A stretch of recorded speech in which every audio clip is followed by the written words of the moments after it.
to call this meeting of East Amwell Township Committee to order. Adequate notice of this meeting of the Township Committee has been provided by a notice sent to the official newspapers of the Township, posted to the Township website, posted on the bulletin board of the municipal building, and filed with the Township Clerk as required by law on January 6, 2026. Ms. Casper Bloom? Here. Mr. DePiero? Here. Ms. Enton? Here. Mr. Nardi? Here. Mayor Dendis? I'm here. Bless you. All right, will everyone please stand and join me in the Pledge of Allegiance? I pledge allegiance to the flag of the United States of America and to the republic for which it stands, one nation, under God, indivisible, with liberty and justice for all. welcome everybody. All right. This meeting is now open to the public. Anybody have anything? For agenda items. Come on up. only. Come on up, Andrew. For agenda items only.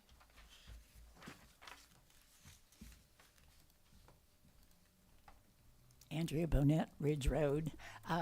There's been a lot on Facebook about this sign that's being discussed, a 36 by 10-foot sign. If that's correct, I don't know if that's correct, but I really hope that nobody's going to pursue this because I think it is very tacky and will make this building look like a motel and will not really improve the ambience of East Amwell Township. Thank you. Thank you. Anyone else? No, come on up.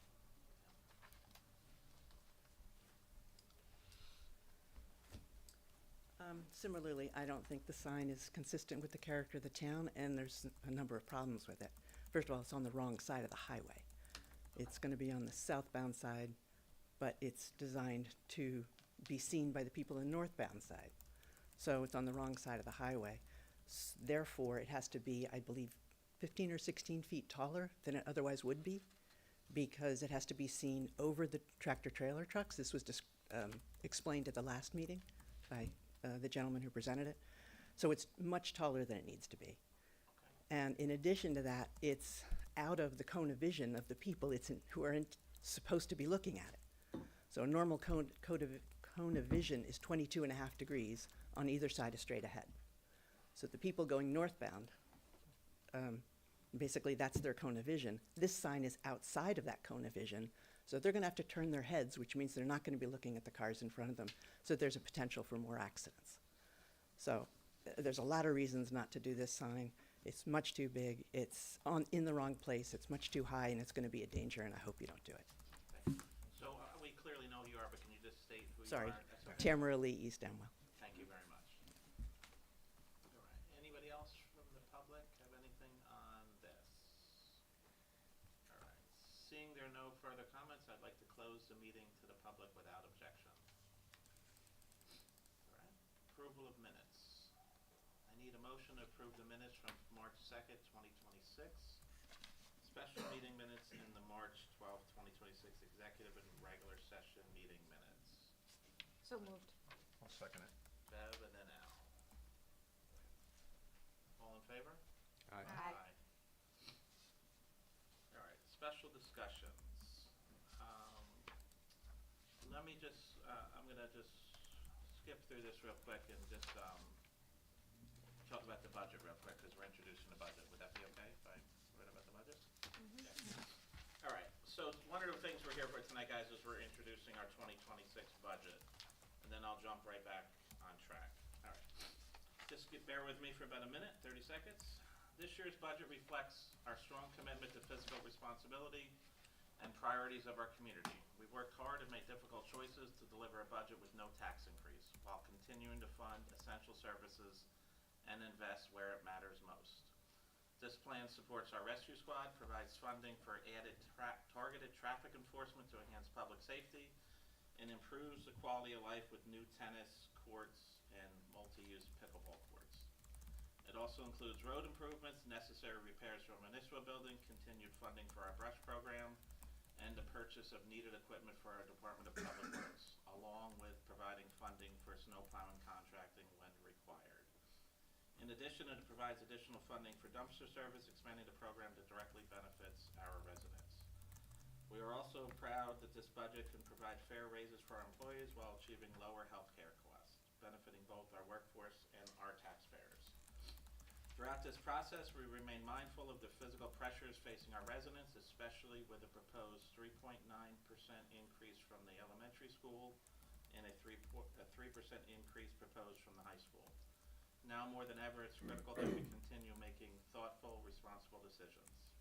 This budget strikes the right balance, preserves services, supporting our employees, and investing in the community without adding to our tax burden of the residents. That's where we stand with the budget, and will be available online tomorrow. Okay. All right, special discussions. Do you want to start with yours, Jenna? 'Cause that's Oh, probably the sure. quickest. Yeah. I'm gonna take these out of order a little bit, if that's okay with everybody. So just an update, I let the environmental committee know, I think like 2 nights ago. We applied for a grant in July, and we just got granted it for $10,000. It's the Community Energy Plan grant. Basically, it's the grant from BPU to basically work with communities to make sure that they are in line with the Energy Master Plan of New Jersey. It works very closely with Sustainability of New Jersey, who, you know, we work with a lot with this town. So it's a free $10,000 grant. It helps us with planning, helps us see where we're spending energy, where we can maybe reduce it, and gives us other options. So this is $10,000 to do the planning, and I would expect next year we would apply for award to maybe implement some things. So kind of exciting. All right, good job, Jenna. Thank you. All right. Again, taking a little bit out of order, dumpster service. In light of not providing a designated community cleanup day, we're in a position to add dumpster service to the Grit Yard on the Saturday mornings. The first Saturday of the month when we provide the brush cleanup. We are just adjusting some fees that were from the cleanup ordinance. They'll basically $50 for cars, trucks, pickup trucks, and $75 for a larger trailer. We're trying to make this cost neutral, so it doesn't cost the taxpayers any money, but it provides a potentially needed service for the residents. So hopefully that'll be successful. There's also, we could probably add a metal dumpster so folks can get rid of some metal debris if needed.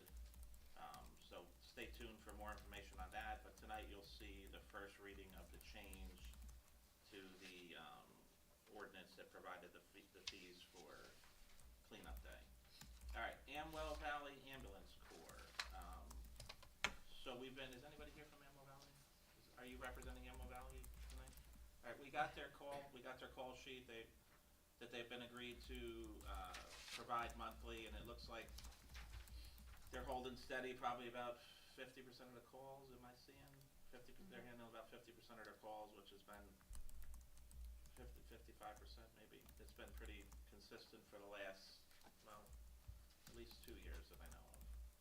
All right, so we are in a position to continue moving our relationship forward with Amwell Valley Ambulance Corps. I am satisfied that after several years of working with them in negotiations, that they've made some needed changes to their financial accounting system and gave some reassurances for the residents to know that the money's going to be handled responsibly. I feel that we're in a position tonight to restore that funding, and if I need a motion to do so, I would like to make a motion to start to restore the funding to Amwell Valley Ambulance Corps. We're budgeted for it, and I'd like to make a motion to give the donation. Do you need a second? I think I did. Second? Yeah. Second. Second. Okay, any questions? Anybody have any questions? I think you guys have all been copied on the information from Rob and So the only questions I have are, I know the town asked for a number of things to be implemented to address financial, basically have, more robust financial protections and more transparency and reporting and all. I know the squad has been working on those. What's unclear to me is which things have been done already, or whether. So what I know is they've changed the bylaws to only allow certain folks to handle the funds. I know that they have added a 2-signature step check process. Yep. I know that they're in the process of implementing a, let's call it QuickBooks, like an organized electronic, tracking system of their funds. Accounting for. Accounting system. They have created a board to oversee the business operations and continue to look for funding outside of the taxpayer's responsibility. And that's kind of in the infancy stages, but they have it established and they're looking to build on that. A couple things they haven't got to yet is, and it's important, but I'm going to take them at their word that they're working towards a independent audit, which is one thing that we asked for. And they have some plans in place on how they can accomplish that at maybe a fairer rate than they originally thought. So that has not been done yet because it's not the end of the accounting year for them. So I'm going to take their word that they're working towards that, and I'll trust that.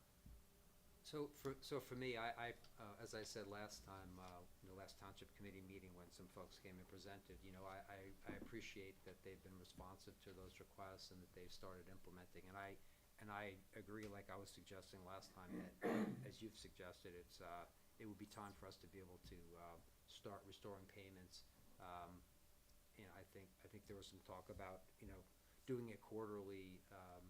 And maybe that would be a good way also to make sure that these other things that they've talked about actually get implemented. Because I think the shared goal that everybody has is, look, if they have tighter financial and business procedures, it's going to be good for them and not only protective for our residents and taxpayers if we're providing money. So again, I'm in favor of. I don't think I can pull it. So I am in favor of resuming payments, and I'd just like us to continue that good dialogue that has been happening lately, and see if those other things can happen. Totally agree with you. Anybody else have anything on that? When you suggest restoring payments, so we allowed a certain amount in this budget. Do you want to release that quarterly? Is that would be your suggestion? I think that makes sense, and I would say, I guess we're about at the first quarter, so it's Yeah. perfect timing that we could release the, first Okay. quarterly payment. We could approve that now, Okay. so that they can get some benefit for that. So I understand from our CFO, we can simply do this with a voice vote, not a resolution, and I'm trying to do the math. $62.50. Can I get a motion then to release $62.50, $6,250 tonight? Sure. So moved. All right. Second. All in favor? Aye. We will take care of that, and I will contact the CFO to send that payment towards the rescue squad as soon as possible. All right. And let me just say one final thing at the end, Mike, which is, again, I want everybody to know, how much we appreciate the dialogue that's happening now between us and the squad and working together on these things. I think it's really a constructive thing, and I think it's entirely appropriate for residents, the township committee, and for them. So Yeah, I think that needs to be said out loud. I think. it took some time to get to where we are, but I think that they made some changes that'll protect themselves and protect the taxpayers. So I think that we can restore that, continue to improve on that relationship. And there's still Agreed. communication with Lambertville and stuff. Yeah, too, I right? think that's an ongoing discussion on where that's gonna go. They still have their contracts with, can you guys hear me? No. Not at home? Nobody can hear me? You're not asking me to start all over again, are you? No. Is this one on at all? I don't think so. Yes, they still have their contracts. They still, again, based on the sheets they're giving us, our partners are still handling close to 50%. I'm reading this right, 45%-ish.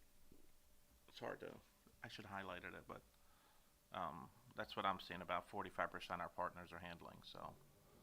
It looks like we're staffing basically, 6 to 6 overnight, most nights of the week except Fridays, according to this one. All right, so it looks like they're handling all their calls when they're staffed, but they're still struggling when they're not staffed. All right, so we'll move from that. If anybody doesn't have any questions, then we'll keep working towards our goals. All right, the next thing on the special discussion is the community landmark sign. I see folks are here from the company again, and is this the third time you guys have been here? This has generated some interest in the community. It made it to social media. And so we put it on an agenda item again to let the folks come out and air their concerns if they have any that maybe you guys can answer. Clearly, the number of people that commented on social media are not here. There's maybe 40 or 50 people commented, but I don't think these folks are here about that. I think the 2 people already commented on it, so I'm not sure, but folks, if they want to address something, they certainly can do it again towards the end. So I've received a lot of information from you guys, and I've absorbed everything, but if folks have questions from the committee, they certainly can ask. Yeah, and Mike, I had reached out also to ask the sign company to work up some mock-ups to let us and residents see more about some of the ideas about what could be proposed. Again, to stimulate knowledge, but also questions. So I believe Rob is able to do that. We could even pull down the projector screen and have him show some mock-ups, because again, the idea is to we put out information to ask residents to comment so that we could make sure to ask questions, but we also want to have some visuals. So I don't know how you want to handle it, but we could If it's necessary, we can pull it down again. So you folks know, like at last meeting when you were here, we assigned 2 committee members to be like a subcommittee, and that's Dante and Bev. We're adding folks from our volunteer, I believe we're going to add somebody from the Environmental Commission and others, if whatever the subcommittee feels they want to add to that group to get as much feedback. Certainly, you guys do this for a living. We don't do things quickly here, which I'm sure you recognize. We give our residents as much time and as much information as we possibly could give them. I don't know how to get the information out more than we do. I mean, it's been on agendas, it's been on meetings, it's been talked about in the public, and at least 2 meetings now, I believe. Could have been longer. So you folks are back to answer questions and whatever we need. Yeah, and I think they're because it didn't say specifically on the agenda that you guys were coming back to do a presentation again. Okay. I think we're gonna get hit on social media again that we had a presentation Yeah. and no one was told that the company was coming. Well, wait, what do you mean no one was told the company was coming? We put it on the agenda to say we were having a public discussion on A this. discussion, but And people, no, I mean, just so the record's clear, and but us having a discussion is different than saying the representatives from the company are coming to do a formal presentation, because that's kind of what people were asking well, about. if you remember, I asked you to reach out to the Environmental Commission to ask the chair. I asked the chair of RVAC to do it, and as I explained to you, we were gonna get more information, and I shared with you the mock-ups and said we want to share those to the public, right? Those are the discussions that you and I had. Yes. Right. So I don't know how you think that we didn't tell the public we were having a discussion tonight about it. I'm not saying this says we're having a discussion. It doesn't say it's a formal presentation Well, from, would you then rather have them not present?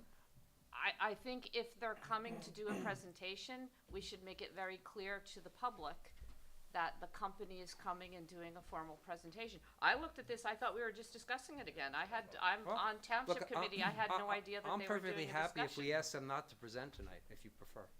That's fine. I mean, to me, though, the reason why they're here is to provide information. We're not voting on anything. We're generating more information for members of the public, like you and I talked about during the week, right? So I don't know what the reservation is, and people can come next week as well. And I'm sure the company is coming back next week, because I asked them to come next month to come as well. So having Well, them that's good right now, that having them- people know that they're coming, well, they're gonna it's come on the back agenda, next- like tonight, that there'll be a discussion. All right, again, and if you want- we should agree to disagree, Well, that why don't you this suggest clearly to says why don't you that they're suggest other coming. language to the mayor about how he puts it on the agenda, if you want another reference?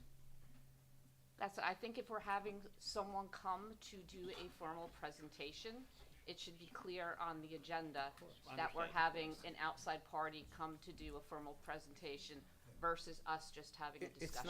It's not a formal presentation, it's to Alright. provide information. Go ahead, guys, go ahead. I'm sorry, we were coming here today, we'd heard that there were some concerns in town, so we kind of prepared, just, we just wanted to come to talk about those concerns and give answers to those, and the best way to explain some of the stuff visually is to use,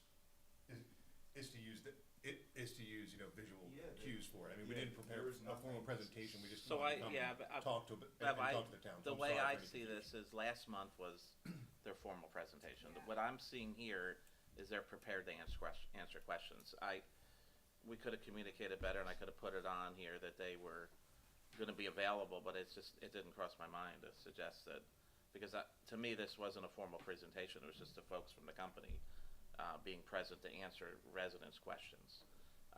Cause the only thing you're gonna have to show us now is the same thing you showed No, us. As a matter of fact, we'd have nothing canned Yeah. at all. It's the best way to address some of the public's questions is visually, because this is a visual, Right. project, right? It's like any development rendering. We showed you those renderings, but to answer the questions about left or right-hand side of the road, or visibility at night, or light spread, or some of your concerns, we want to be so open with you because, quite frankly, some of the statements that were made just earlier, public concerns, they're just not, that's not correct, right? So signs are usually available on both sides, even the fire station sign, right, Amwell Fire Department, has two sides, right? So for northbound traffic could see it on the left-hand side, southbound traffic could see it on the right-hand side. So these signs, there's a lot of things that we would like to at least, or can address, but nothing formal today. This is just to, if somebody has a question, we can just go boom and show you all. Okay, well, I see some people in the audience who I know are gonna have questions, and if you're coming back next month, I think we may have more people coming next month then to have their questions addressed. Mike, I wanna make a motion that Yes. we permit these folks to answer questions and display things tonight. Absolutely, yeah. And next month as well? Yeah, I've already Yeah. invited them back Okay. next month, Okay. so that's already happening, but there's a That's fine. disagreement apparently on whether we should be allowing them to use the projector, and so I would like to make a formal motion that we allow them to do that, because to me, the whole purpose is to get as much information visually and otherwise for our residents, so I don't know if there's a second for that, but I Yeah, wanna and formally do to that. clarify, I don't have a problem with them using a projector. My issue was that I did not think that it was not clear to me that they were gonna be here tonight to present, to discuss, to have an open forum. I'm on Township Committee, I did not know that they were gonna be in the audience. I'm just saying. That's fine. So it would be hard for members of the public to know that they were gonna be here if I didn't even know they were gonna be here. Well, I All right. did tell you, Enough. they were coming, so Larry, y- let's if do you your can say you didn't presentation. know it, but Yeah, that's and- fine. You're heard, let's move on. Yes. Yeah, Bert, I'll take responsibility if nobody was notified.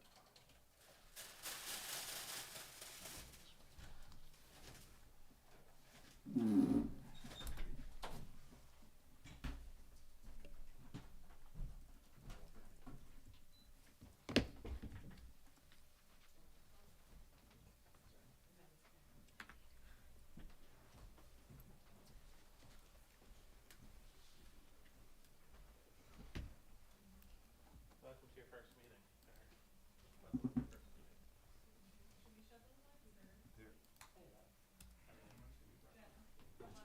Oh, sure, sorry. Do you guys have a list of some of the concerns? We're just here to, if there's a question, we can address. I don't have anything formal so if there's a specific question you want me to address, I'm here to. So what I heard from two residents tonight was, cone of visibility. I think you understand that more than I would. Yeah. Point of order, during the presentation, if the public has a question, maybe interrupt and ask the question. I think that's what Dante suggested, yes. Yeah.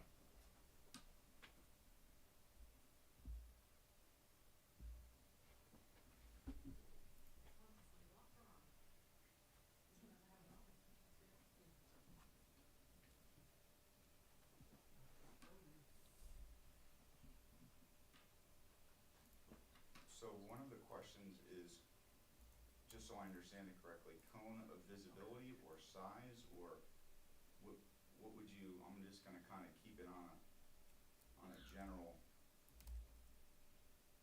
screen here until there is a, what is the, I'm sorry, I don't know the exact question you'd like me to address. So Kona vision. So is the concern, motorists traveling, call it, northbound to, right, to Flemington area, and that the sign is on the wrong side of the highway? Is that? Well, with regard to the cone of vision, is that the sign will be outside of their cone of vision as they're driving because it's on the opposite side of the highway. So, with all respect here, because we're just here for Q&A, in the sign business in the outdoor it's regulated by the OAAA, okay, which is the Outdoor Advertising Association of America. And what that does is, as you'll see, most signs, most traditional billboards, and again, we're not building a traditional billboard if afforded the opportunity, right? It looks much different than that, right? But most billboards, if you're traveling on a highway, you have a left-hand read and a right-hand read. And what that means is there'll be the pole, right, the big pole up in the air, and you'll have one side for traffic heading towards New York City and the other traffic heading towards Philadelphia, right? Regardless of what side you're traveling on, right? So the traditional digital sign or even standard billboard is two-sided, okay? Just like the Amwell Fire Station. You have sides for left-hand read and sides for right-hand read. Just imagine taking that sign at the fire station, which is a digital LED sign, which is on a local community road, single lane, both directions, very low traffic speed, okay? And imagine taking that, and that's one extreme, right? Very low to the ground, very small, digital, right? Community messaging, low to the ground, fire station ID. If you amplify that on the completely opposite end of the spectrum, and you took what is a traditional digital billboard on the turnpike or on 95, you are 672 square feet, right? You're large, 672. Two-sided with a V. There's a pole in the center and a V, right? So left hand read and right hand read. Those are the extremes. The extremes are small, community-oriented signs like every fire station has in America, like most municipal township buildings have. You know, they're smaller digital signs. You guys have a nice wooden one out here, but some municipalities have a digital one for events and things like that. But those are the extremes, the small digital ones that are meant to capture traffic both sides and the large ones that aren't. We have a product that is the community landmark sign, and it's meant to, like we talked about last meeting, just completely look and breathe and act differently, completely, because it doesn't use the same quality screens as those other ones. I would even beg to differ. The one at the fire station could be upgraded to something more like a TV, right? It's very flat and clear. We also are using this from an ID standpoint, right? Welcome to East Amwell Township, right? It's not Raritan, it's not Flemington, it's not Hopewell, it's not Lambertville. So there's I guess a prideful ID component to it as well. And just by looking at something like this, there is about $1 million worth of capital expenditures into this one sign. We would look to use Rutgers Landscaping to get all the boulders. We'd look to use the local nurseries to get all of the vegetation that goes in front of it. We would look to use local materials. This would be something that is very organic to the municipality. I live in the next town over. I know how prideful you guys are about this stuff. We do this across the country, and it's the same questions that we have to address, and that's okay. But these signs end up serving as gateways if they're done right, if they look right, if they feel like that they belong. I understand the traditional billboard, high pole TV screen doesn't belong in this town, nor should it belong in a lot of suburban, two-lane directional roads, right? But a sign like this that has those components where you can put up the entire newsletter of your social events on there and use it for that purpose free of cost, that you're getting $20,000 a year essentially for perpetuity, right? There's a financial component. There's a design component that's done very, very, very aesthetically pleasing for a sign, right? And then there's the ID component, right? right? So to address, it's a long-winded way, I'm sorry, but a long-winded way of saying the cone of vision topic, it's appropriate because most signs do have that kind of left-hand and right-hand read. Not to mention, the state's Department of Transportation, we already had them come out here. They already did a boots-on-the-ground survey and submission. We submitted, asked them to come out and look at this site. Exactly at the exact angle, exactly at the exact size, and exactly at the same placement. And it's approved. It's approved by the New Jersey Department of Transportation. There is a permit, an approval permit, that I can share with council and you guys can see as well. But there's an approval permit from the state that says this location meets all of the safety regulations needed, okay? Vegetation, sightline triangles, right? Size appropriateness for the roadway, setbacks from the roadway. All of those things are already approved by the state government. Okay, so from a cone of visibility and approval standpoint, it's a very, as a matter of fact, the only reason why we are doing a single face or proposing a single face sign is because we wanted it to tuck really nicely into the vegetation. We didn't want to have to cut one single tree. We wanted to tuck it in there. We make more money. You guys would make more money if it was a double-sided sign. There's more revenue. There's more chances to sell ads to the local communities. But we didn't think that that was appropriate either. We thought it would look great just kind of in nature, just tucked with all this beautiful landscaping and rock. And the height did come up. And we did a field review. We went out there and we did measurements. And I have all of that stuff to show you guys on what it would look like. We compared it to the sign that's right up the road. Okay? This sign is huge. It's not going to be this big. This sign is 11 feet off the ground, 48 feet wide by 14 feet high. Our sign would look like that. Okay? We put this in the environment and really spent time to size this appropriately. We took step one by showing you where that TV screen would be. Now, is 14 feet a magic number? Ma'am, you were here last time. I recognize your face. I did stand up here and talk about what I thought would be the appropriate height for tractor trailers. Nobody told me that that's what it needed to be. This could be 3 feet off the ground if we want. There's no regulation for the height here.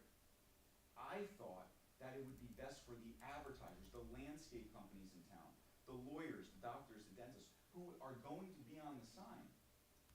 They're paying good money to be on the sign. You don't want them sitting at a traffic light being blocked by a tractor trailer heading towards Lambertville.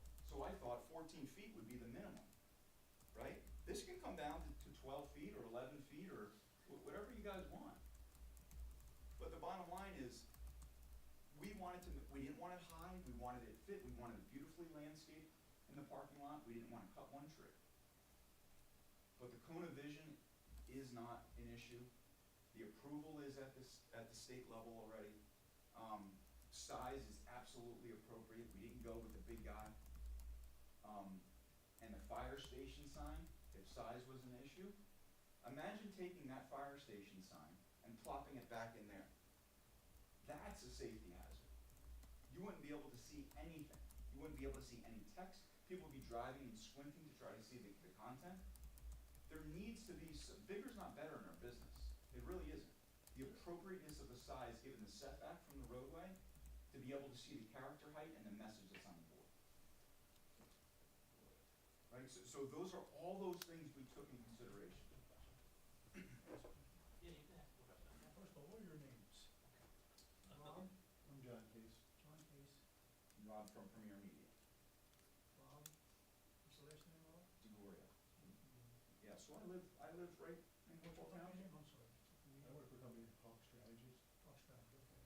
So is that picture, Yeah, so- depicted our actual sign So this on was our actual site? So this was, I came last month, we came and presented last month with 6 different concepts. One of the concepts was this, which I thought was, you know, rural barn board, standing seam, faux barn board. But that would sit a little bit, there'd be more embellishments at the top. The east and wall identification would be at the top. No need to go high if you don't need to. So amongst these 6 designs, personally, I was gravitating towards something like this. We can reintroduce, I have the other slide here. So that one picture you showed, does that represent pretty much what this sign would look like on our site? Absolutely. So setback, so right here, we went out, if I may, for 1 second, I don't know where the cameras are, but we went out to the site, okay? That's my business partner, standing right there. He's 6'1", okay? 6'2". That's his truck, standard truck, okay? SUV. This is tucked into the woods. The bottom from the grade of the pavement to the bottom edge of the sign is recommended by me, not by anybody else, at 14 feet. That could be 11, that could be 12, that could be 10 and a half, doesn't matter. If that is the TV screen height, then what that means is the overall structure of the height of the structure, without, if you're choosing this design, without any embellishments at the top, is only 24 and a half feet tall. So when you take that design and you show it dimensionally, that design, this is what it would look like next to a car parked in the, it's not high. It's not high at all, right? This is what it would look like from the traffic light if you were stopped at the red light. That's from our traffic light? Yes, Okay, yes. thank you. So Yeah, that Les, is the so that you know, Les, I wanted him to do this so that I would imagine folks like you and other residents would want to see what it may actually look like from that intersection with Wurtsville Road, and so that's why, you know, having members of the public be Go able back to to the see it maple farm. helps them Yeah. understand it and also be able to ask questions, so. Yeah, this That's is, the purpose. sir, this part is really important, because there's your visual, right, at the traffic light, okay? We went a step further and went down the road. And when you're traveling down the road, forget the yellow box that I put over that for 1 second. When you're traveling towards Raritan, Flemington, this sign looks pretty darn low to the ground. It does, but guess what? It's 11 feet off the ground, okay? Just because of the setback, just because of the size, it looks like it's touching the grass. It's not. We're under there. Oh, my red line is over us standing there, but it's 11 feet, okay? 11 feet off the ground to the sign face size. We were looking to go 3 more feet above. So what we did is we superimposed that to give you guys an idea. So when you're at the traffic light, kind of scoot back a little bit more. It looks like the sign is touching the earth. As you're traveling by, you realize that it is set up 11 feet. So our sign would literally be as low as that sign that you're used to seeing in the community on your travels. That happens to also be a single face sign, trees in the background, tucked in, not bothering anybody, right? This sign here would even be set back a little bit farther, right, from the road, and would work with the landscape, you know, the landscaping of the parking lot. Thank you. Sure. You guys can talk directly to them. Yeah, sure. Hi, is this in Raritan Township, just past the gas station at the corner of Old York Road and 202? Yes. Because, okay. Yeah, as you face north, And like you're heading north. right now on your right is the Quick Check or whatever that is, and yes, you're looking north on 202 on the right-hand side. Yes, okay. And would you be willing to put this presentation on our website? So people could take a look at it and download it and decide what their thoughts are based on Yeah, what you put I don't, together? I don't think, I mean, it's gonna be on,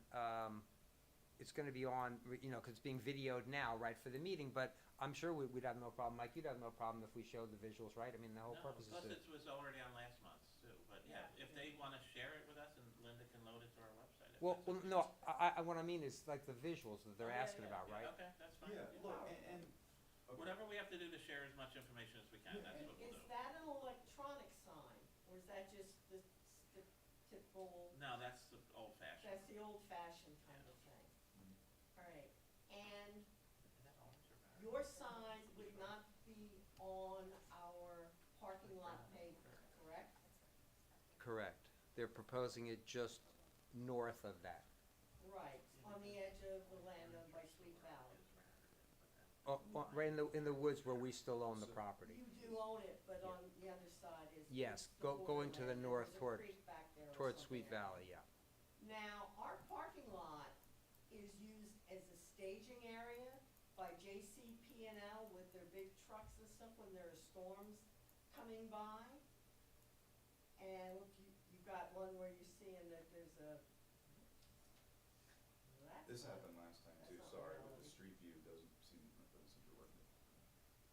No, but it's just, you know, we've all seen them, the trucks with the booms Yeah. and everything parked there. There are trucks that pull in and back out and shift eggs one way or the other. So they would theoretically, if when they're doing it or staging it or dump trucks stage on the highway, they would be blocking your sign. Well, if proposed at 14 feet. 14 feet would be enough to cover the traditional box truck or utility truck, even if they're parked directly in front of the sign. So Okay. we would be okay there. If you start creeping to the kind of 10 foot and under, then you start compromising if something is parked directly. You don't, yeah, if something's parked directly in front of you, you start, it's a detriment to who's paying to be on the sign, quite frankly. So you wanna give them at least enough height to feel like that their dollar's going where it should be. Yeah, there, you know, it's, I have my own opinion of different things. But after last month, I was driving to the Home Depot in Raritan. And is that sign that's in Raritan Township? A little bit, well, there's one there. That's not- And speaking of line of sight, you know, I'm driving up, I caught it out of the corner of my eye, and I ended up turning my head, which was probably not the safest way to progress down the road in a pickup truck at my age, but it was very noticeable, and it was one of those things that drew you into like, what the four-letter word is that? Yeah. A distraction, So, and that's a concern. it is, and it's a question that comes up very, very often. And most people think that especially digital signs are a distraction to driving. We have countless studies that have been done at the federal level as well as at the educational level. So UVA put out a study back in 2009. We have one from OAAA, which I have excerpts of that here today with me. But basically what they did is they took eye tracking technology. So they did these studies where they put like cameras in your car. And they determined that if you take your eyes off the road for 2 seconds or more, that's a distraction. And 2 seconds or more is anything from reaching for your phone, changing your radio station, talking to the person next to you, looking at the building out there. 2 seconds or more is a hazard in any environment. The eye tracking technology, when they put them on the dashboards, when billboards were in the environment, that's the whole point, was 0.5 seconds. So it takes 0.5 seconds for you to take your eye and go like this. You're not turning your head, you're taking your eye and you're looking and you're coming back to center. There's more distraction in our everyday travels, in our own vehicles, than there is with billboards on the highway. And there are studies, and we have those studies. We can also share those studies with council. But that's what the data proved. The data proved that having a billboard as a distraction is not that. When Is you're that driving- a regular billboard or a digital Both. electronic? Both. Both. The results are the Like when same? you're going into Philadelphia. It was done for digital. It's lines. It was done for digital, but it's done by the OAAA, so I have excerpts from that, but yes. And if these weren't safe, they wouldn't be permitted, like, the DOT's main concern is the safety of the motoring public. They wouldn't be licensing these billboards if they're going to be exacerbating accidents or causing accidents. Well, you were, please Yeah, share with the public. I was chief of staff in the Department of Transportation for a couple of years. I worked there for 7 years total. So I was involved in some of these decisions when I was there, and I can assure you that if they weren't safe, they would not be allowed on the road. They're very particular about where they go. They, come out and measure to the foot where they are going. Well, after 30-some years here, we've all had a lot of experience with DOT right here in Ringgoes and down the road, and there's not been a whole lot of happiness in the village with the performance of either taking away parking or adding parking or things like that with DOT. It should be with your life to go into the village down there. But Les has his hand raised. Have you got a question? Yes. Go ahead, I see you. How you doing? I'm on the Revenue Commission. We were talking about this at our meeting a few days ago. One of the big concerns was, like, how bright is the sign, and will it be on all night long? Does it switch off at a certain time? Can you speak about that? Great question, and I do have some visuals to show you on that, because we did do a formal light study prior to coming here, okay? But before I even show you the results of that specific light study, I do want to say that these signs have a light sensor in them already, okay? So the light sensor on these signs are self-regulating. There's 100, that's the fact, there's 100 different levels of dimness of that particular sensor, meaning if it is a cloudy day or an overcast day, right, that dimness will come down. No sense of writing and competing against that. If it's a very sunny day and the sun is shining right at the sign, that will come up. Now, there's a difference between the weather forecast being sunny and partly cloudy or partly sunny. That's why there's 100 different variations of the dimming. So the signs themselves are self-regulating, okay? The signs also have louvers on them. I don't know how, depending on the ages in the room here, I remember growing up in corporate America, a lot of times you would have those computer screen visors on, so when people walk by, you can see what you're, right? These signs have them, so they're only meant for motorists. They're only angled in that way for that motorist. You're only getting well, I'm going to get to that in 1 second. So the angle is important because the louvers and the angle is just for the motorists. Okay. The light intensity changes by the minute, right? And then the luminosity is measured in foot candles, and that's the light study that I'm going to show you here for 1 second. Okay.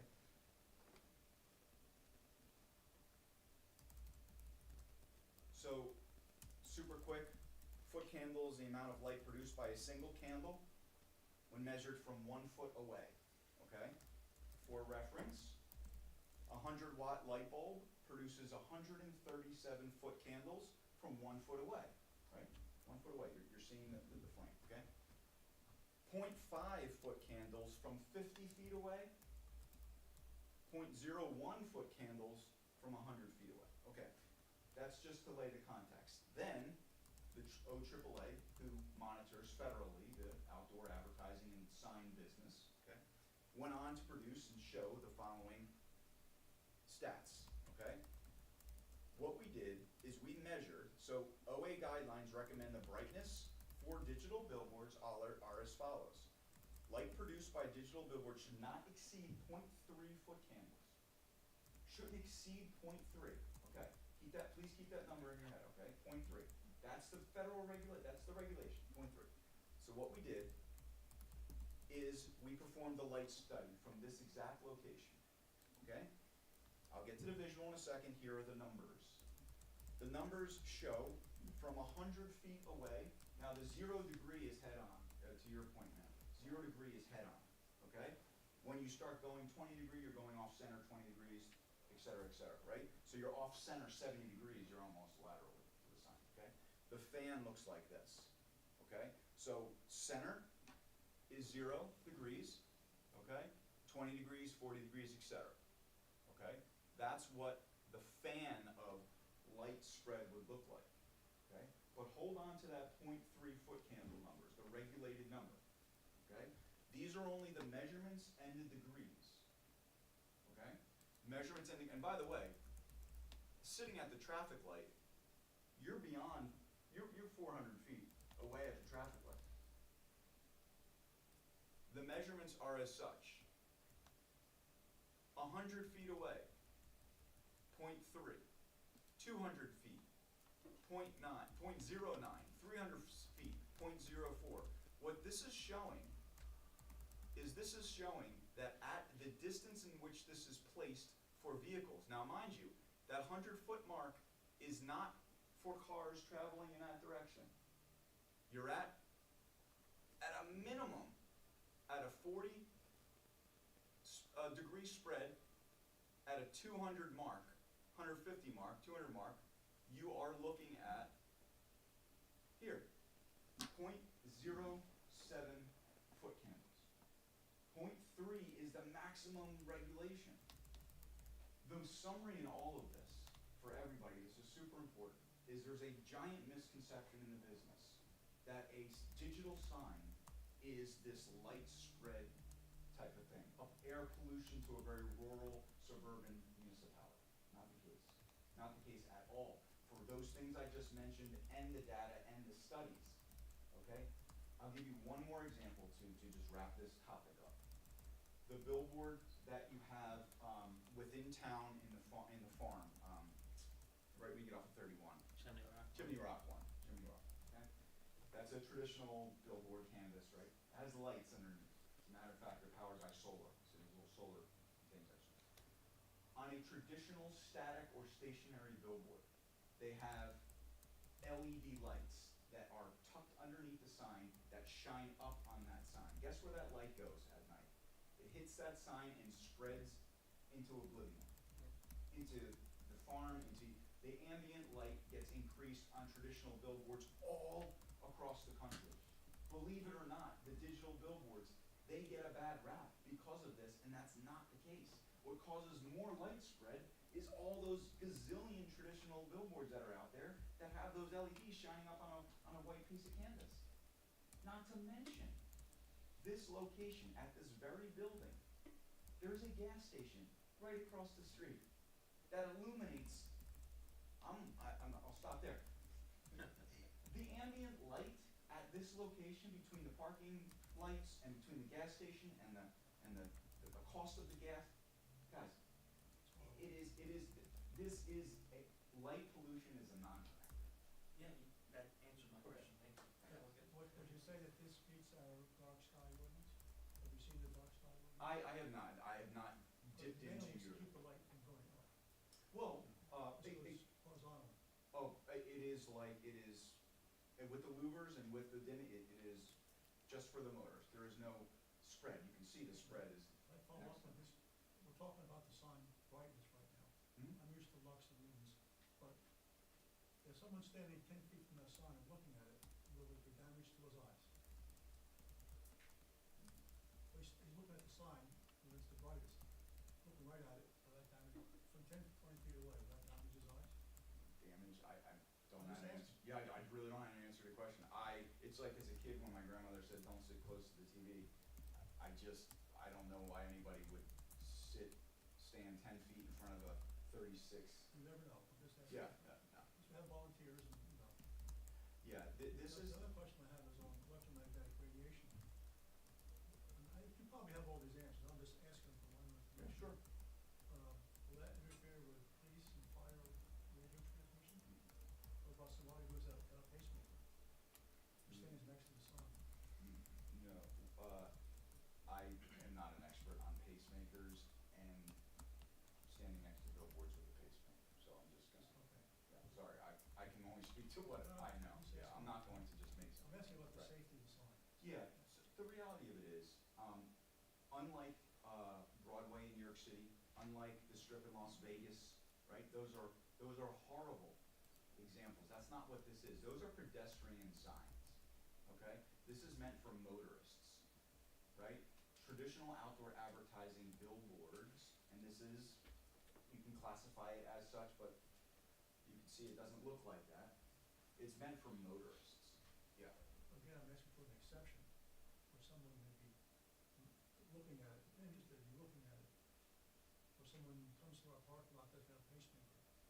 We have built signs 6 feet off the ground in industrial parking lots. We've built them in mall centers. We have a portfolio that expands across 13 states. We work with some of the largest global REITs, some of the largest mall development companies. So we build these in mall parking lots. We build these where there's pedestrians parking next to the signs. Good to hear. Yes, yes. I don't mean to dominate, can I ask some more questions? No, that's what we're here for. This is We're, here for, yeah. yes. My I mean, concerns were safety, and now I'm looking to the environment. Sure. I asked about dark sky and climate, you can get our ordinance, it's online. I do care about wildlife, I care about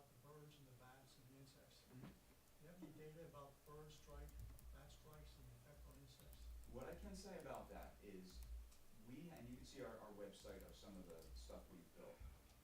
There's a benefit to doing this as a single-face sign in that regard, right? Meaning, the signs are built for all seasons. They're encapsulated, so they're weatherproof, right? They're sealed, so there's not any opportunity for rodents or insects or birds to get inside the sign cabinets. Those are all, trust me, these signs, it's like walking into a Best Buy and asking that question. They would have had thought about that, and these signs are built and meant for the outdoors. So the breathability of the signs, whether a bird wants to stand up on that and sit there, if they can. If they can hang there, they can hang there all day. But when we build a sign, sometimes we do those double-face signs, right, for two traffic. Sometimes we don't build them with a V. Sometimes we build them back to back, meaning just like the fire station, right? There's no spread to that. It's kind of like a pylon.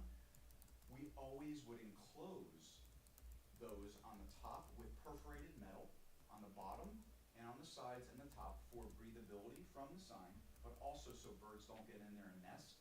We don't want birds to get in there and nest. That's what we care about. But the birds are hanging out, and bats and birds, and they can hang out on the sign. It wouldn't affect. Birds fly at glass windows. I'm sure you see the same thing with your house. That's the kind of thing that kills birds and bats. They see a sign, they don't think it's a sign, they think they can fly through it. Well, And we know that happens. Do you have any data from your other customers? Is there a lot of dead birds at the bottom of the sign? no, not at all. And we've been in the business a very, very long time. I haven't had to deal with that because our maintenance crews go out there, because we do a lot of landscaping around our signs. So I would have seen or heard if that was, prolific. The one thing I can say about that, though, is these signs are made in modules, 1 foot by 1 foot square modules. God forbid a bird did go head first into the sign, okay? He had a bad day. Knocks out a module. That module does not turn off the entire sign. The sign doesn't zzz and freeze. What happens is that module is damaged. That module goes with a suction cup. You pull that module out. These things, these rectangles, are 1 foot by 1 foot modules, unlike a TV that you hang at home, right? If you threw a golf ball at the TV at home, you'd shatter, you'd break it. This is not the case. So should something fly into it, should something get damaged, right? Should we have the ability, intraday, we get an alert on when a module goes out, a maintenance crew goes there within 24 hours, we pay for that service, and then they go and they pop that module out. Birds crashing into it, these are made with LED diodes, right? Little tiny diodes. If you were to go up to that sign at the fire station and get really close to it, you will see it's not a clear picture because you'll see the diodes. They're made up of little diodes, right? That's what makes the colors, right? So it's not like a TV where it's a plasma or where it's they're little diodes. So when birds are crashing into windows or going into home, they're seeing the reflection, or they're thinking that the window is open to go through a passageway. In this case, it's a monolithic object. It's like any building, any car. If they're having a bad day, the answer is yes. But most of the time, they're not going to be flying into a monolithic object. There's no reflection to that, if that helps. Does it attract mosquitoes, being a nice bright light at night? No, but you know what's fun? I don't mean to, Horse flies? I don't mean to joke about this, but I want to be kind of light with that. Yeah. We always use the term the moth effect. We Yeah. use the moth effect for when we talk to advertisers, because in the evening, you would like to know that it is being seen. So when you're at the traffic light, you're gonna see it, right? The moth effect is for the human eye. As far as bugs are concerned, the only thing I can comment about the bugs is that they are airtight, they are sealed, so there's not gonna be any issues that we have with bees, with nests, or anything getting inside the mechanism. On a practical point, and I might have the figures in my head wrong, you're proposing to put this up on, I don't know how many year lease it would be to where you could have it, but that you would pay the township $20,000 a year? Yes, I can show you that here. That was in last month's presentation, and the financial slide is here as follows. This grid in the top left is what the township would be receiving from a hard dollar value, which means 25-year lease, ma'am, to your comment, okay? Like any normal land lease, 25 years. There are escalators every 5 years, 10% escalators. So years 1 through 5, 16,379. Years 6 through 10, it goes up 10%, up 10%, up 10% for inflation for other reasons, right? So you're getting the benefit of increased economics over those years as well. But and so that averages out. This number here, what this number here is the average of those 25 years annual rent payment. So the municipality is getting $20,000 a year for 25 years. But for the first year, it's getting 16,379, 75? and then almost 24,000 by year 21. Okay, Yes. so it's, I mean, the impression I get from seeing it, and the one that caught my eye and swiveled my head is, it's like we're taking a TV and we're sticking it in East Amwell. And one of the things that people in East Amwell don't want is to be attracting people or developments. We don't want to be Raritan, which is where I saw the sign that had my head swiveling, or Hillsborough, or 95 into Philadelphia. You know, it's a clash, I know what our logo looks like, but I couldn't read that logo. It was hard for me when I saw the sign from Raritan, 5 miles up the road. It was one of those, what is this? Is this a TV? Oh no, it said Raritan Township or something. It just seems like a bit of a disconnect that people are gonna have to live with for 25 years, when this section of 202, if anybody who's on the planning board has anything to say about, is not gonna get built up like Raritan or someone else. I'm kinda surprised you did, if you've got that sign that's just into Raritan Township. No, That's not, yeah, but I'm surprised it's not on that No, side. no. The thing I can say about that is I know where that comment's coming from, especially if you lived in town for a long time. Only 31 years. Yeah, only 31, right. And a potential change could bring those emotions out. I totally understand that. Not only is it just an ID play, you can get your identification on the website, on logos, on other signs, I get it. The money certainly helps, okay, it can be used for other things that you guys care about. But also, it is a opportunity for businesses to share their services. You guys have your voice of interested people, okay? You have this, right? This is your newsletter, right, that you guys get on a monthly basis from the Township Council, okay? No, it's not from the township committee. Oh, I'm sorry. It is a privately managed and compiled index of things. It's Okay. by no way an official document Okay. or anything like that. I misspoke, because I did see a lot of township events Yeah, on they there. put stuff on Yeah. there, but it is, Well, the point I was trying to make is this is used to complement your social media, to complement websites, to complement stuff that the municipality is putting out, okay? News and events, Easter egg hunts, when the township meetings are, et cetera, et cetera. And then you have local businesses that are taking advertisements out in this book, okay? Those businesses that are in town are looking for and yearning for an opportunity to showcase their services to the community. The one thing I want to say about that is this page right here, and then please cut me off if I'm going too much. No, it's good.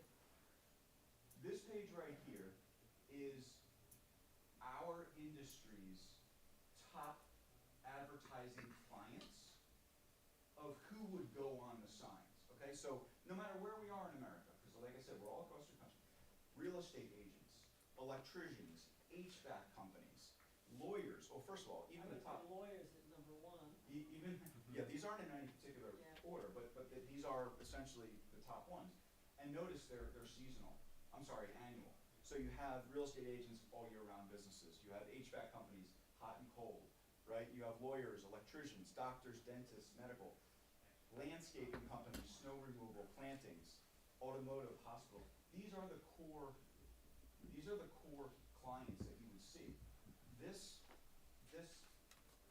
advertising opportunity, this advertising book, has an electric companies, has real estate agents, has lawyers. So they would be the ones that would be looking for this as well. Would Ringo's based businesses get any kind of a discount for advertising with you as opposed to a lawyer or something from somewhere down out of the township? 1,000%.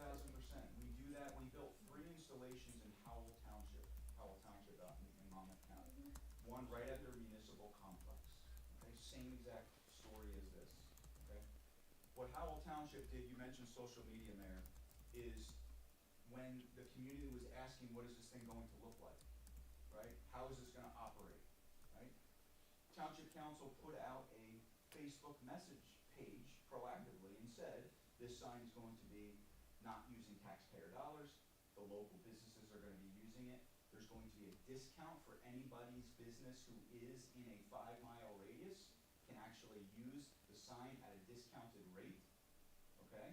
So they did all of that stuff. They went out to the community just in the exact time period that you guys are in right now, which is exploratory, which is some questions, some concerns. The municipality put that message out there and said, here is how it will impact our community in a positive way. And those businesses, I was asked to go to the local business association meeting, chapter meeting. We went to a coffee shop at 8 o'clock in the morning. It lasted an hour and a half. And I met with all the local businesses in that township. And at the end of the meeting, they were like, oh, wow, this is good. We didn't realize that this is going to be a platform we can use. We didn't realize it was going to be discounted. We didn't realize it was going to be used for our local community. And that Dunkin' Donuts is not going to be up there, right? This stat from last month's presentation was important because 88% of the businesses that you will hopefully see on this sign will be local and regional businesses. Doctors, lawyers, dentists, car washes, restaurants, veterinarians. That literally my sales team would call everybody in this book. Like day one. We'd call everybody here in this book. And we'd see if they want to go on the sign. And I guarantee most of them would. Are these static pictures that are on your sign, or are they like movies? Nope, great question. You have to have static on a digital billboard. That's a federal regulation. Okay. Okay? Unlike a pedestrian-friendly city, like a New York City or whatever, outdoor advertising is instantaneous, not even a fade. You can't even fade the message. It has to be an instantaneous flip for safety reasons. Hence the reason why the Department of Transportation approved our sign. There's thousands and thousands and thousands throughout the country. That's a federal regulation. So if all of your ad slots, I imagine you run it in a 24-hour period, and there might be so many views per day. So I was prepared to address this question, but this is one that you can also bring up to council and they can address. So I'm not going to answer for them, but traditionally when we build these signs in municipalities, for municipalities, we do run them 24 hours a day. But some municipalities will say, okay, off at 11 o'clock at night, back on at 6 in the morning. And we're okay with that too. We realize that this is not, we have a sign in Bensalem across the river. You know what's right down the street from on Street Road? Right where Route 1 and the Pennsylvania Turnpike converge. Okay? You know what's right down the street from that sign? Parks Casino. Parks Casino is on all hours of the evening. That sign is on all hours of the evening because the environment allows that. The environment is appropriate for that. Here, 24 hours a day, we don't care at 2 in the morning who's looking at landscaping needs at 2 in the morning. So if council wants to say, Rob, one of the concerns from the public is that we don't want this thing on at 2 in the morning, 3 in the morning, 4 in the morning. Okay, I'm okay with that. I'm okay. 11 o'clock at night goes off. 9 o'clock is too early because it's, still light up. But, reasonable, 11 o'clock off, 6 o'clock for commutes in the morning. So we've done that, and that won't impact anything. But if there's unsold space in that 16-hour window that it might be open. Mhm. Would those unsold spaces be available for local PSAs or something like the Well, school or whatever? Even better. Or This, for a percentage of things going to, as part of the proposal that we have with the municipality, is that they get a free spot in perpetuity, okay? So one spot is owned by you, is owned by them. One spot. no, it's owned by us. But it's owned by the community. Anything that you want to message out for the community, whether it be Memorial Day parades, Easter egg hunts, fundraisers for the fire department, et cetera, et cetera, et cetera, you have that spot. And all it takes is a push of a button, and that message is up there. Most municipalities, they mirror what they're putting on social media. If there's an Easter egg hunt coming up on the weekend, and that's on their social media page and their website, they're taking that exact same content, and they're putting it up on their signs across their roadways. So how many spots do you have, assuming a, let's see, 16, 17 hour flashing? So how it works is, it's a 1 minute loop, so you can only fit 7 average, it's up for 8 seconds to answer your question. Okay. So let's take the nursery down the street, 8 seconds. Their ad about spring flowers is gonna be up there for 8 seconds. After that 8 seconds, boom, local restaurant, 8 seconds. Boom, township, Easter egg hunt, Okay. right? So 7 times 8, 56, there's your roughly minute. So once every single minute of the day, the township's ad will come up, or a local business ad will come up once every single minute of the day. So that when we're talking to local businesses, when we go and talk to the local auto body shop, or what have you, our pitch to them is that you will be seen once every single minute of the day, 24/7. Now, modified if it's 11 to whatever, Yeah. but that's the pitch. That's a lot of exposure. That nursery, that restaurant, that lawyer or doctor or dentist or podiatrist, whatever, every single minute of the day, 50-something thousand cars, that's a big economic boost for that business, right? So and it's instantaneous flips, but I can only fit 7 advertisers. I can only fit 7 advertisers, right? So theoretically, Was there that much lag time? Is it 9 times 856?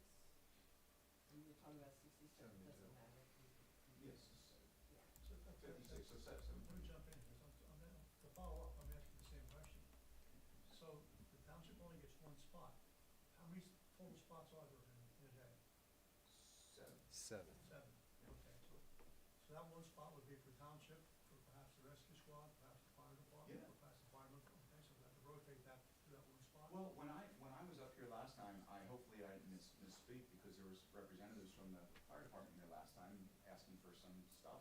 And I said, if afforded the opportunity to build this sign, I would love for them to be fighting with the municipality over the use of that spot. Yeah. Because that spot is your spot to use, but the fire department may come knocking and say, hey, we have a spaghetti dinner, we'd really like you to put a message So out. the answer is that the township shares that spot with other township groups. You can put, Or choose to. you can do whatever you want with that spot. And if your next series of questions is going in this direction, there are prohibitions on what you can't put on the sign that they control in the lease. I was gonna ask that. No adult entertainment, no tobacco, marijuana if you don't want, no hate speech, no negative political, no abortion, whatever you want to do, you can write in the lease, and you guys are the ones that can control that.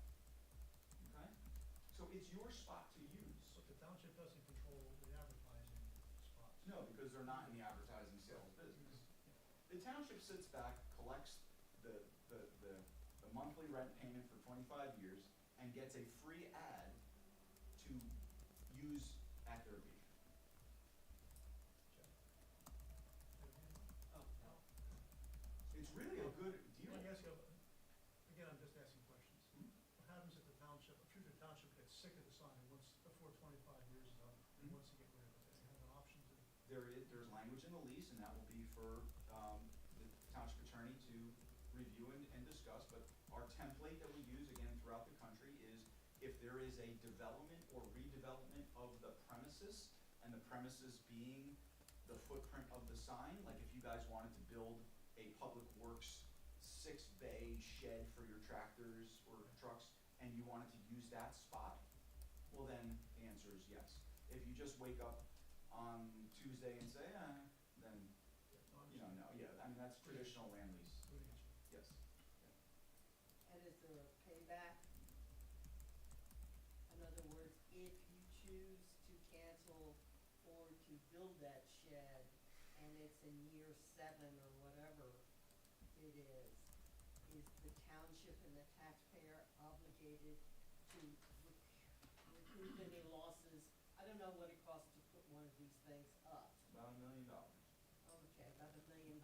So 7 or 8 years down the line, the consensus was it should go away. How much would the township taxpayers owe you? It would be a little bit more than that's all in the lease. Meaning, if the township decides to do that at that specific footprint, then there's language in there that says that there would be hopefully a good faith obligation to find an alternative location on the site first and foremost, okay? So it's not just, again, wake up on Tuesday, right? Standard lease language. It's, if you're gonna use the footprint, then show us what it's gonna be used for. Because we spent $1 million on this sign, and we put a lot of effort and time into this. So there are good faith to find another location. If there's not another location that would work, then those other clauses can be worked out with the township attorney. In terms of any kind of remunerization. Whatever it is, if the sign were to come down, we have an obligation in the lease too to restore the land back to its original location, like grade, whether it's grass or pavement. Yeah. Mike, we have that presentation. I think we're gonna be able to share it. Yeah, the whole thing was done last month too, with 3 quarters, but Watch them. yeah, if they could share it, we'll be happy to share it. And whatever you guys could share with us, we'll share it. Yeah, I mean, yeah, happy to. We're here to address these questions, and that's what we're here for. And we understand your concerns. You live in a very rural community and very prideful community, and I understand that, and live here next door and know that, right? But we have to be honest with ourselves too, that the corridor that we're talking about here is your one, 4-lane corridor that goes through town that would be really good opportunity for this type of sign. Last thing I'll say is we go through municipal presentations all the time, again, all throughout the country. We have plenty of examples in the state of New Jersey alone, right across the river in Bucks County as well. There's countless examples you can go and see, and referral letters from mayors and business administrators, et cetera. We have such a great reputation, okay? These signs are meant to be a part of the community and used by Township Council and you in a way that can help boost the community, financially and communication-wise.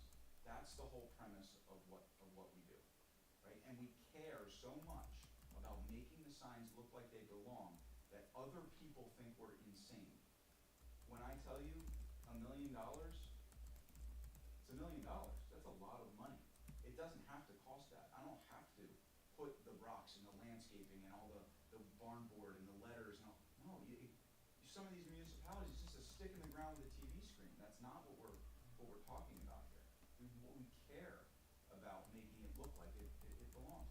You guys are lucky because your municipal complex is on a roadway that has enough traffic to whereby I'm even able to present this to you guys. Think about a lot of other municipalities.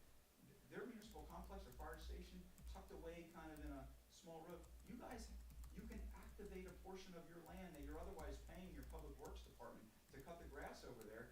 You can activate it for $20,000 a year. So let me just make a suggestion only because we've been probably at this about an hour. We Sorry. have a subcommittee, there's gonna be 1 million more questions.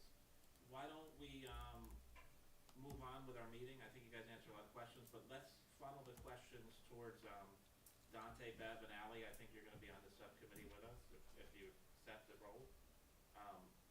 And we can funnel the questions back to them because we could probably be here until morning. with a million questions. Especially doing. But I mean, this is the third time I think you've been here publicly. This is not, no decisions have been made, anybody that's listening to us. And this is what it looks like. This is what transparency looks like. These folks are here to answer questions. And we have a subcommittee that's gonna be here to help, get the questions back to them. That sound like a fair process? That work for you, Dante? Sure. Bev, that work for you? Yeah. Ally, work for you? Okay. All right, so let's move on. If anybody didn't have anything pressing, did you guys feel like you were able to answer everything you needed to answer? I'm glad we were able to do this, and again, thank you. for this. And, the subcommittee will communicate with you guys about if you're able to share what you've shared. Okay. And then we'll put it out to whatever sources we have to get it out there. Sounds good. Ian? Nice guy. Yeah.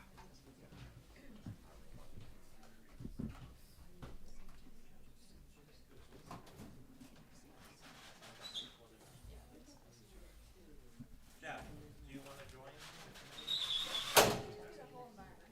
If you guys, you guys figure it out, but if you guys both work with everybody, and I'll give some guidance on that, okay? Yeah, that'd be great. Oh, Lights, camera. Action.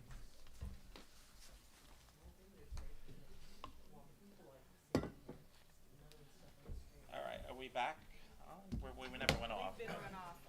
All right, so, since Dante's been working on this for the longest, he's gonna be the chair. And it's probably best that all the questions get funneled to him, ultimately to get to these folks, so we don't have 4 or 5 different people calling these guys. All right, do I need to do a motion or anything, Linda, to develop this ad hoc? It's probably an ad hoc committee, it's not really a We subcommittee. did it last meeting. Yeah, Yeah. all right, Well, we just said we were gonna do something. yeah. but we didn't Thank do you, gentlemen. Yeah. It So- just said in the minutes that we were gonna have a subcommittee. Yes, It didn't okay. say who.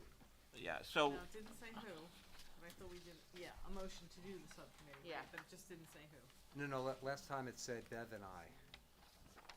Not in the minutes. Well, I don't know what the minutes said, but that's what the meeting did. we'll continue to discuss that, because so, for the record, it'll be an ad hoc committee chaired by Dante, Bev's the other committee member, Allison and Jeff, I don't know your last name, Jeff. What? Gates. Gate, okay. They will join, Dante's gonna chair it, Dante will communicate directly with these folks, all right, so, Mike, I would Yes. suggest, I'm glad we have the Environmental Commission folks on it.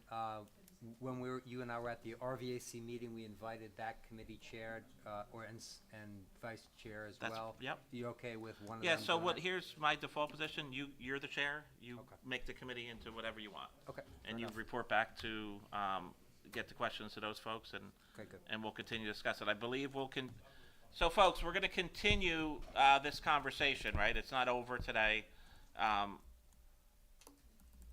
You know, I appreciate we had a little, not a dust up, but when we started this conversation, I'm sorry if the agenda wasn't clear. I just assumed that everybody knew these folks were coming to answer questions.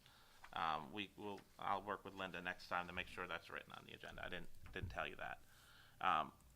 So these things get dropped on social media and it blows up, right? And I think you guys now could see that there's been a lot of time and effort and information that folks didn't know. And what happens on social media, although it's good, a lot of misinformation gets put out there. So, all right, let's get back on track here. I'm sorry, do you wanna remind people that the presentation at our March meeting started around minute 41?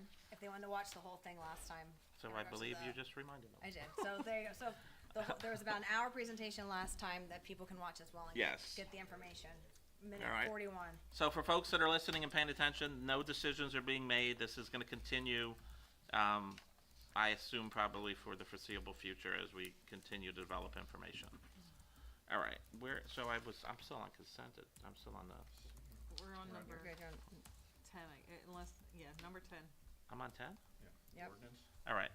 Second reading, Linda, ordinance 10, 2608, second reading. Linda, please read by title. Capital ordinance providing for various 2026 general capital improvements by and in the Township of East Amwell in the County of Hunter and State of New Jersey, appropriating $350,000 therefore from an anticipated grant from the New Jersey Department of Transportation Local Transportation Project Funds Program. All right, this ordinance is to appropriate funds from a grant received from the NJDOT for road improvements to North Hill Road. All right, we're moving on to C, public, go ahead. Do we need a Open motion? meeting. What's that? Open Don't need meeting. anything, right? All right. We're back open to the public For this ordinance only. for this ordinance only, okay. This meeting is now open to the public for this ordinance only. Anybody have any comments on this ordinance? Seeing none, close without objection. I need a motion to adopt ordinance 2608. Motion by So moved. Al and second by Second? Bev. All in favor? Aye. Ms. Casper Bloom? Yes. Mr. DePiero? Yes. Ms. Enton? Yes. Mr. Nardi? Yes. Mayor Dendis? Yes. And I just wanna, before we move on, give a shout out to Rob, our engineer, because he worked this out, that we got $350,000 from the state, and we're gonna probably come in just a little bit under for North Hill Road, so it's not a cost of anything to us, the town at all. And that's a lot of Rob's doing, and Jason from Public Works too, helped out with that, so I just wanted to give a shout out to them. So thank you to them, and I'll also give Jenna a lot of credit because she's been working through these ordinances and grants all winter, to be honest with you. Yeah, and Mike, if I could link that with your earlier item on the budget, I mean, really one of the major ways that we've been able to come up with a budget, again, that's so good for taxpayers is because of the tremendous amount of effort we put into grants and the grant monies.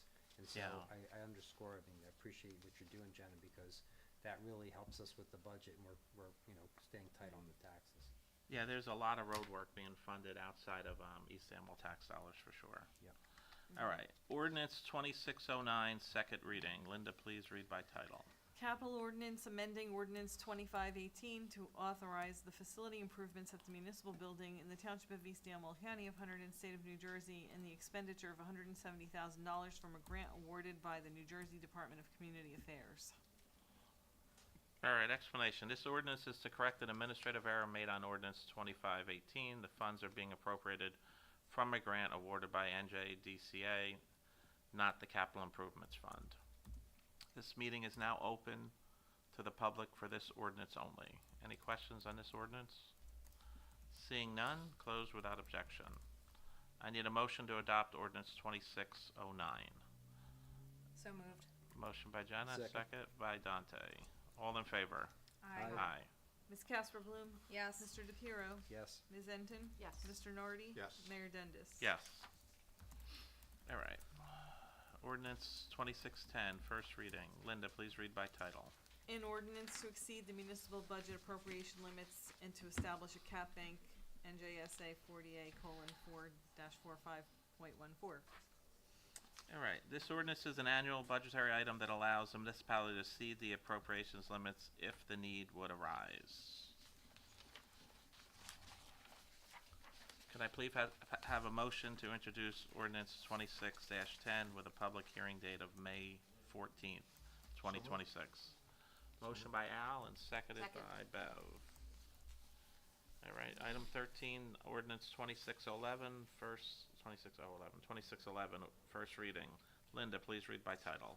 An ordinance amending Article 1 of Chapter 120 of the East Amwell Municipal Code, changing the fee schedule for cleanup day/dumpster service. Okay. Mike, that- did you get a vote on item 12? I think you got a first and a second. You're right. Just for the record. Yeah, thank you for that. All in favor of the prior introduction? Aye. Aye. Do you need to do a roll We call? don't have to do a roll call for Okay, introduction. thank you for pointing that out, Dante. Okay. All right, so this is an existing ordinance that we had in place for what's known as cleanup day. We modified some fees. We removed a couple fees for cars and SUVs and moved it to one fee, a minimum charge of $50 for up to and including a pickup truck, a regular pickup truck full of debris, and then modified the trailer to a flat fee of $75 instead of the 25 to 75 that gave discretion to our employee or employees to decide what that should be.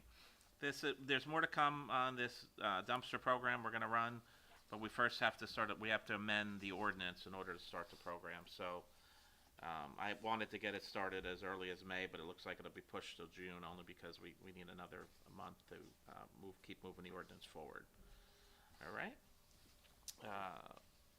Motion to introduce ordinance 2611 with a public hearing date of May 14th. Can I have a motion to introduce the ordinance number 2611 with a public hearing date on May 14th, 2026? So moved. Jenna and Second. Al. All in favor? Aye. Okay. Ordinance 2612, first reading. Linda, please read by title. An ordinance amending chapter 26 of the East Amwell Municipal Code and incorporating the Agricultural Advisory Committee into the Farmland and Open Space Preservation Committee. All right, Jenna, tell us about this. I think when we've been discussing how it's hard to find volunteers for roles, and I know Bev has discussed about finding how small the Ag Advisory Committee is, and in most towns, the Ag Advisory and FOSPEC are the same committee, so we have a lot of overlapping members. So this is a motion to just kind of combine everything together, the same volunteers. I don't know if Bev has more to add or anything. Kind of covers it. Okay. No, I think it's good to condense the committee and, take advantage of the help that we have. All right, motion to introduce the ordinance with a public hearing date of May 14, 2026. Can I have a motion to introduce ordinance 2612 with a public hearing of May 14, 2026? So moved. Second. First by Al, second by Bev. All in favor? Aye. All right, consent agenda, item 15. Can I please have a motion to approve the resolutions 26-68 through 26-72? So moved. Motion by Jenna, seconded by, Second. all in favor? Aye. Aye. Anyone opposed? Let me do a roll call. Okay. Ms. Casper Bloom? Yes. Mr. DePiero? Yes. Ms. Enton? Yes. Mr. Nardi? Yes. Mayor Dendis? Yes. All right, this is, I kind of started with this 16, introduction of the 2026 municipal budget of the Township of East Amwell, County of Hunterdon. I did read a little statement in the beginning, and I think there might have been an audio glitch, so I will, again, reread it, and I'll give you a copy, Linda, for the record, okay? Yeah, I think we're just supposed to read the title. Before I do my thing? So, Okay. I'll just read the title. Go ahead, thank you. Introduction of the 2026 municipal budget of the Township of East Amwell, County of Hunterdon, State of New Jersey, with a public hearing date of May 14, 2026.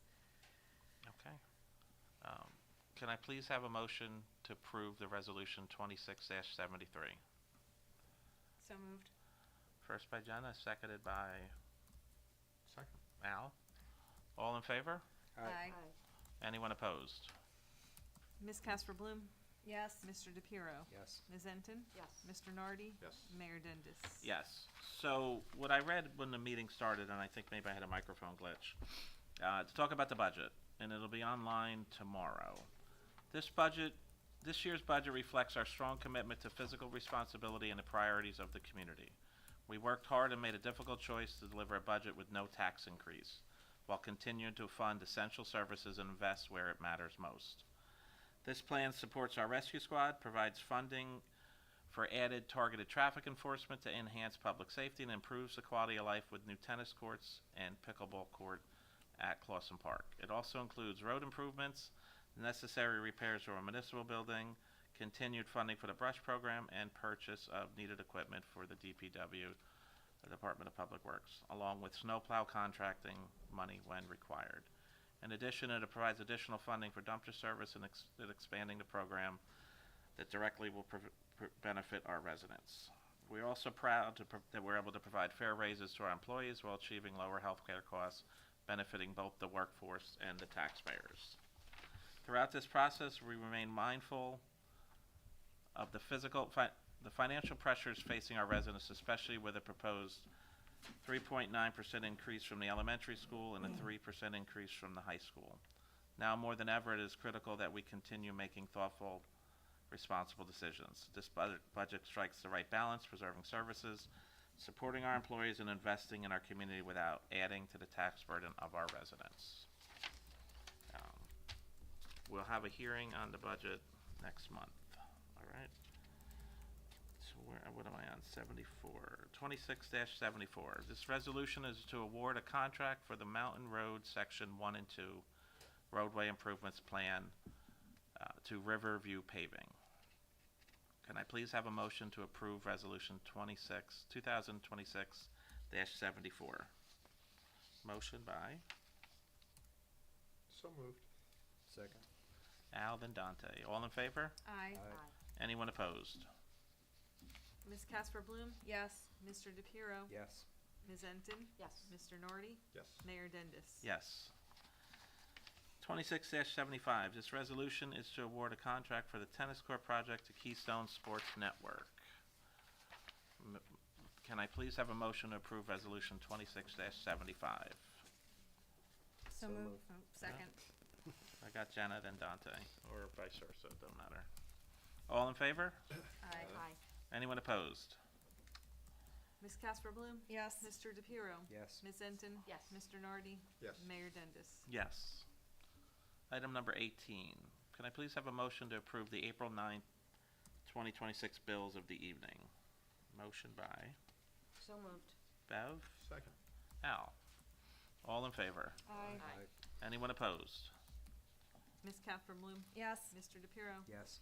Ms. Enton? Yes. Mr. Nardi? Yes. Mayor Dendis? Yes. You kind of skipped new business, if anybody has any. Oh, no red on mine. Anybody have new business? No. Thank you for bringing it up. Item 19, can I please have a motion to approve the administrative reports? Motion by So moved. Jenna, Second. Al. You're busy with that tonight. All in favor? Aye. Anyone opposed? You don't need no roll call. No. All right, a correspondence, that's on the record. All right. All right, open to the public, limited to 5 minutes per person. This meeting is now open to the public. Come on up. You want to come up?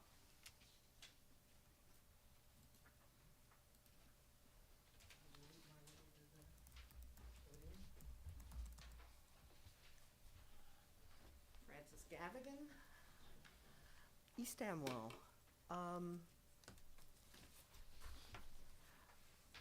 To clarify some of the thing, just to put in context, where you mentioned that there was going to be an increase for the grade school in the tax burden and at the high school, realizing, or to have in context, they were hit with a 23% increase in medical costs for the employees.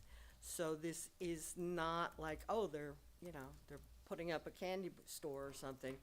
It's unexpected and things being imposed upon them over which they have little to no control. So to keep that in context, just as you're struggling with the cost of benefits, so we are the schools, the high school and the grade one. The one request I would ask is, as far as this whole thing, and I'll put it on the record, is that if you're going to have a thing, a rotation, that every minute your billboard, that you would consider sharing that time with our local nonprofit first responders like the fire company and the rescue squad, so that every minute, every third minute, there'd be East Amwell stuff, and then there'd be followed the next minute by an 8-second flash of something for the squad, the next minute for the fire company, or things like that, having a breakfast. Since it's a community thing, then to share in that regard. And I know you've introduced this rolling the ag advisory into the environmental. I've raised this before, and It's the farmland. Yeah, farmland. the and ag, farmland preservation, the ag advisory committee, is that what you're rolling into it? or I farmland don't, environmental preservation. doesn't have anything to do with it. You had said environmental, you meant farmland, right? Yeah. Yeah, the Ag Advisory is gonna Into farmland. continue to be a standalone committee that doesn't have a quorum. No. No, Ag it's being is- rolled into ag is being Fospec. rolled into fa- Okay, I believe that that is not consistent with New Jersey state law, because to have preserved farmland, to preserve it, you are required to have an Ag Advisory Committee of farmers. And you do not have a quorum of farmers. You threw a couple of them off, and I wouldn't sign the, whatever oath. And so if you're rolling it into, you may very well not be eligible to preserve farmland should any pop up. Last year, you tried to do it with putting somebody on who wasn't a farmer. That didn't go anywhere. And now you're rolling it into something else. It is a statutory requirement that 25, 30 years ago, East Amwell, because they wanted to control the preservation, created FOSFIC, but they still had to have an Ag Advisory. So talk to the people down at the state. You know, the chair was, at least last year, it was John, who's on the County Ag Development Board. But I think there is a New Jersey law and administrative process that kind of prevents you from doing this as much as you might want to, because they wanted agriculture to be agriculture. And there were ones that were tossed off the committee for whatever, you know, and different things like that. Me, I've been on it, I've been off of it, but I refuse to sign something that subjugates me to arbitrary or individually capricious, should it be on whatever might be on social media or in, or perceived to be. In that regard, there will be other things, but, you know, the last thing is, last year's budget had $25,000 for the squad. Is the squad gonna get their $25,000 back payments that were in approved budgets?